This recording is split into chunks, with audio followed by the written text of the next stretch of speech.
They were shutting it down, and you could feel the sense. Everything was happening, and we all got it. Everybody's like, "Yeah, I kind of get it. All right, let's." Whatever. There was no fighting it or. Nope. Yep. But there were thousands of people together all over the place, drinking and out in the sun, and it was a good thing. Yeah. What did you have to drink? Everything, whatever was available. Not everything. Come on, not everything. Okay, well, I had tequila, and I had whiskey, and I had beer. And, we really didn't drink to excess because we were riding. No. Sure. When we're riding, we don't drink to excess. You'd have a few drinks in the evening then. Yeah. Or if we were, as an example, so one day we were trying to get a airboat ride, but somebody brought us to the wrong airboat location. Don't know what he's talking about. Yeah, that'd be you. I got you where you needed to be. Yeah, you got us where we needed to be. The good thing is that bar had Busch beer. So we'd belly up to the bar. We'd have a couple beers, and then we'd chill, and we'd wait, and then we'd ride on.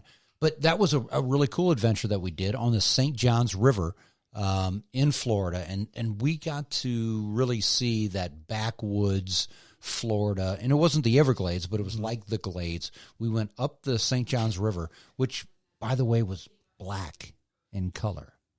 And it was because of the roots of the trees. That's correct. Okay. Yeah, the tannins in the cypress trees let off this coloration that turns the water black. Okay. It was a trip. Yep. So we were on an airboat, and we shot up to St. John's, and then the weather was perfect. Oh, it was so nice.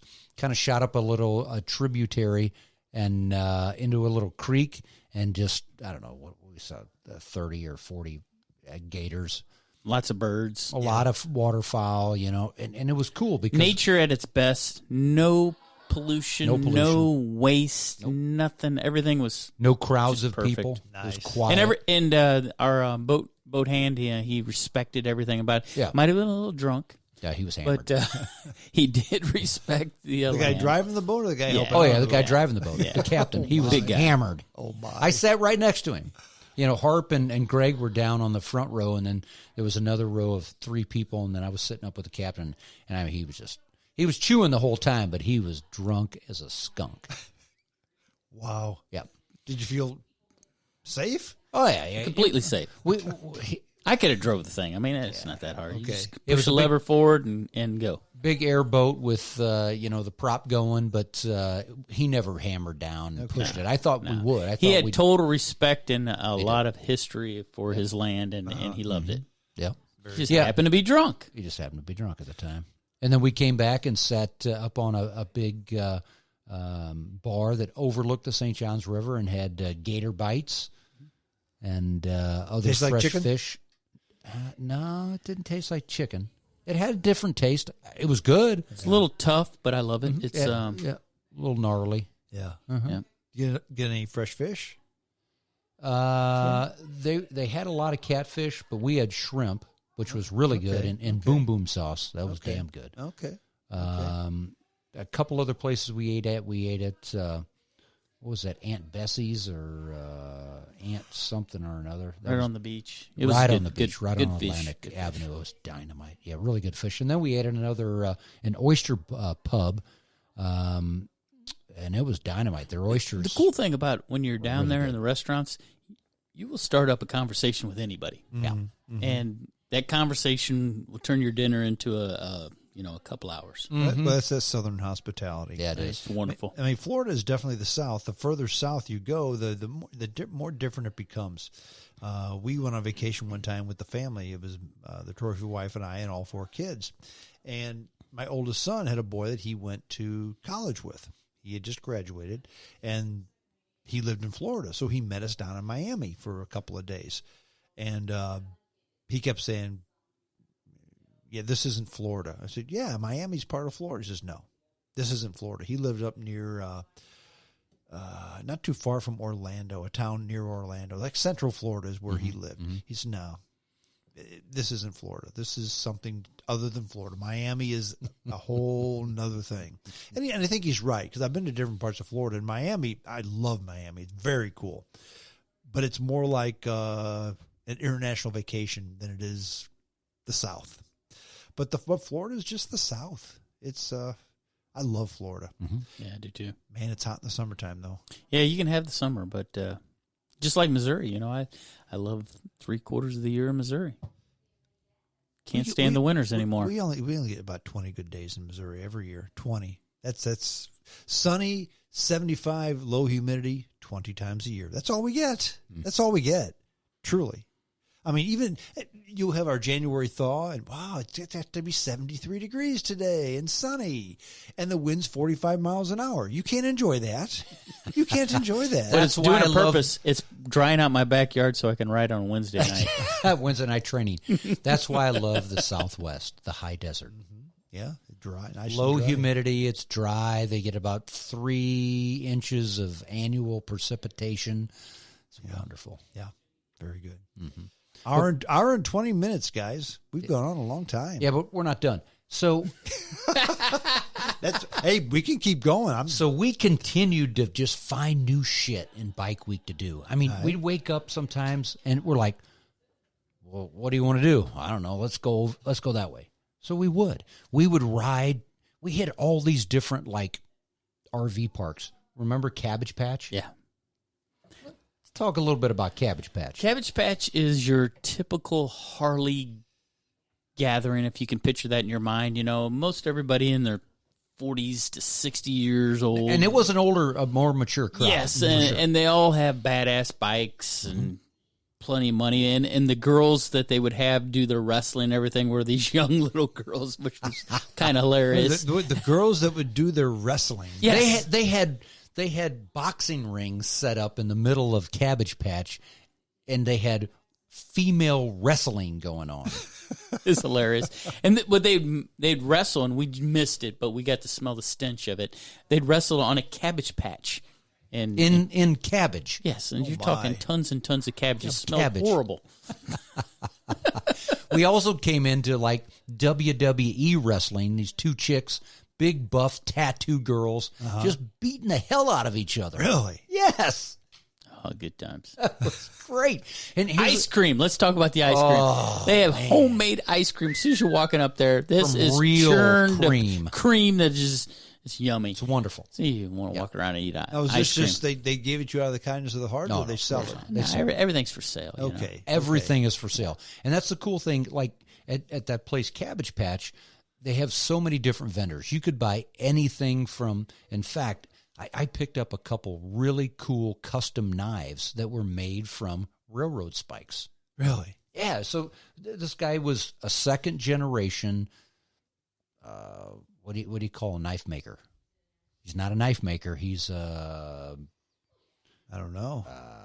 Swordsmith? I don't know. Definitely wasn't. It's got to be something with a smith. Yeah. Yeah. He's some type of bladesmith. Okay. Maybe that's what he was. Okay. And he had all of these different custom knives that he had crafted. Some were out of files, some were out of spikes, some were out of railroad screws. Mm-hmm. You know, and I bought a couple of them because it took him 2 days to do this. Yeah. Believe me, he had to come back a second time. Just crack me up. I'm like, dude, you're buying a spike. It's cool. Buy it. No, Maddog's got to talk the guy down a little bit. I'm like, come on, man. Were you successful? Of course, he was. Yeah, so they had all these different vendors of clothes and flags and knives and patches and emblems. Here, Harpdog and I bought these really cool challenge coins from this other vendor who travels all over the country. Put right on our bike. Yeah, and he was actually at the International Motor Speedway in Daytona. Mm-hmm. And he had these really bitchin' service coins. They're called challenge coins.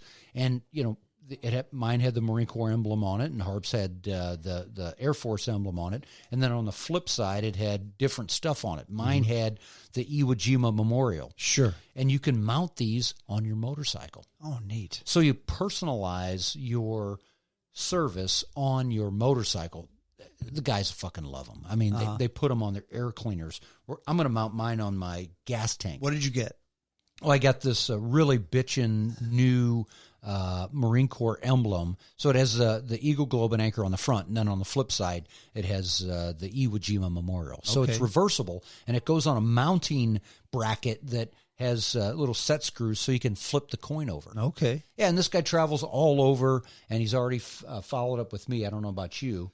via email, and he has all these pictures. He goes to Sturgis. This is his full-time business. He's got this trailer that he sells these coins, and he just mounts them. Well, actually, he doesn't mount them. He sells them to us with the mount and the gasket material that you mount down. Okay. So all these different vendors. Here's an example. So Harp goes in, and I think he bought a hat, or did you buy a belt and a belt buckle? You a couple belt buckles. Yeah, so Harp says, I got me a new belt buckle. Look at this. You damn right. And then he said, and I got him to throw in a Trump flag. You want to talk about Trump country? You wouldn't believe it. I mean, there are Trump flags everywhere. Bumper stickers, T-shirts. And I mean, they make out Trump to be like a WWE champion. He's buffed, and he's got big muscles, and he's flipping people off and riding motorcycles, looking cool. I took a picture of one of them, and I'll have to find it. But it's a picture of Trump on a motorcycle with Hillary bent over and crying. And I don't remember what the caption was, but it was just freaking hilarious. So you've got all these vendors everywhere. You can bring your bikes up and have them serviced on the RV spots. They'll change your oil. They'll put in a new air filter. They'll rebuild it. They'll put tires on it, whatever you want to do.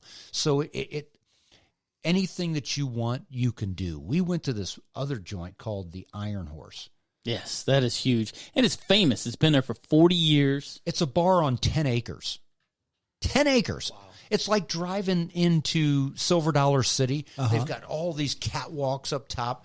You can actually ride your motorcycle inside the bar because it's outside. They've got a huge bar, venue. They've got the bands. I was shocked with the caliber of the bands that were there. I mean, they were good bands playing all good classic rock and roll. Every type of food that you can eat, barbecue, pizza, Mexican, every fried food known to man, fish tacos, and of course, beer everywhere. And then they've got cocktail girls walking around giving you shots and giving you free T-shirts and just on and on and on of what they. There's another spot in Iron Horse you could bring your bike in. These guys are doing burnouts, blowing out the rear tires on the back of their bikes. Burn out in the middle there. That was in the middle. Awesome. It's just in the middle of the bar. Wow. Just a complete burnout. As we're listening to a great band play. And this was just every day, Strong. We'd find these new locales of where we would go and just hang out for the day. Or maybe just for a couple hours. And then we'd ride on. We'd say, okay, that was enough. Let's go somewhere else. You doing this next year? I don't know if we're doing it next year, but we'll definitely do it again. Okay. Yeah, but maybe not next year. Yep. Maybe every year's too much. I don't know if it's too much. It's like just doing that different shit. Well, we agree with that. We like to do different shit. But do I want to do this again? Definitely. No doubt about it. No doubt. We'll do it again. Well, that's the bad thing too. You only have so many vacation days, and we'll step it up. We'll do it a little different this time. I want to stay in the more rowdier place, like Iron Horse. Iron Horse was good. Or Cabbage, to where you get no sleep because they're just partying all the time. Where we stayed at was pretty laid back. It was very laid back. And this was a joint that Harp had picked the year before, remember. And he's like, he talked to the guy and he said, look, I got a fucking broken arm. I can't make it. And the guy's like, well, you already paid for it. Why don't I reserve it for next year? Wow. They're like, we're in. Very nice. Yeah, I mean, very good people. So yeah, and the nice thing about RV parks is there's a couple things you want. You want a full site, and a full site is at least a 30-amp hookup to where you can drive in your RV and plug it in. Mm-hmm. Thank you, Elon Musk. 30-amp or 50-amp. Boom, you're plugged in. You also want water, so you get fresh water. You put a garden hose right up to your RV, so you have water the whole time, so you can shower and piss and do whatever you want. And you also have to have a dump, so you want sewer service on your site, and these sites had complete sites. Yeah, so we had everything. We once. So you didn't have to conserve your water for your showers or anything like that. No, you can stand in there and take a long shower, whatever you want. Exactly. Very good. But because they kind of squeeze you in, we're limited. And then I would think the median age at that RV site was probably 57. Yeah, to the point where we were up one night, and we weren't getting rowdy or anything, but the neighbors behind us were kind of getting rowdy. They're pretty buzzed, and they're playing their music loud, and we were just having a good time sitting around the fire. And Well, they sent the boy out to come in and say, "Oh, you guys are a little loud. You need to keep it down."